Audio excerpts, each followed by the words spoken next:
Hi నమస్కారం. ఒక village లో షూటింగ్ లో ఉన్నాను. అదే ఈ getup. It's very interesting film. ఇక్కడ ఉన్నప్పుడు ఇప్పుడే నాకు ఈ ఆన్లైన్ లో మళ్ళీ మీడియాలో ఒక ఆన్లైన్ గేమింగ్ యాప్ దాని గురించి నేను చేసిన ఒక యాడ్ గురించి డిస్కషన్ జరుగుతోంది. అందరినీ ప్రశ్నించి నేను సమాధానం చెప్పాలి కదా. ఎందుకంటే చాలా మంది క్వశ్చన్ చేస్తున్నారు మీరు ఎలా చేస్తారని. అది ఒక 2016 ఒక 9 years బ్యాక్ ఇలాంటి ఒక యాడ్ నా దగ్గరకు వచ్చింది. నేను చేశాను నిజం. ఆ తర్వాత కొన్ని నెలల్లోనే అది తప్పని నాకు అర్థమైంది.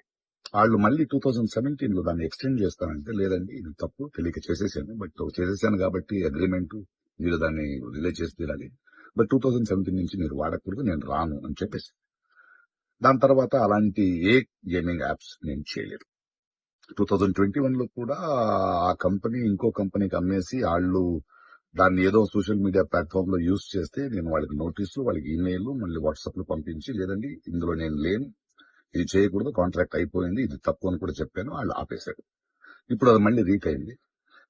దానివల్ల ఈ సమాధానం పోలీస్ డిపార్ట్మెంట్ నుంచి నాకు ఇంకా ఇది రాలేదు. వస్తే వాళ్ళకి నేను సమాధానం చెప్తాను. బట్ మీకు సమాధానం చెప్పాల్సింది నా బాధ్యత. So 2017 9 years back for 1 year contract నేను చేసింది నిజం. అది తెలిసిన తర్వాత దాన్ని ఆపింది నిజం. ఆ తర్వాత నేను చేయలేదు అనేది కూడా నిజం. ఈ మాట మీకు చెప్తున్నాను. ఇంకో విషయం, దయచేసి యంగ్స్టర్స్ ఇలాంటి గేమింగ్ యాప్ అది ఒక వ్యసనం. ప్లీజ్ మీ జీవితాన్ని కోల్పోండి. Thank you.